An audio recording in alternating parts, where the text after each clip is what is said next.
ตายแล้วท่าน6:50ตายแล้ว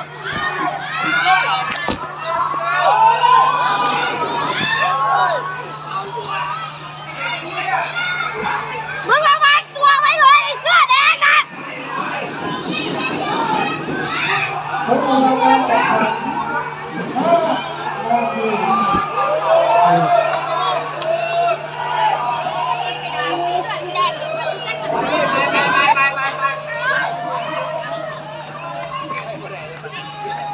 เขาก็ตีกูสิกลัวอะไรวะ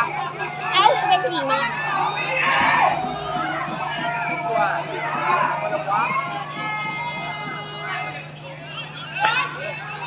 เอ้ามึงก็เดินได้ปกติอยู่นี่มาบอกมาโอ้ยมากรรมการหัวเกี้ยโอ้ยังเจ็บ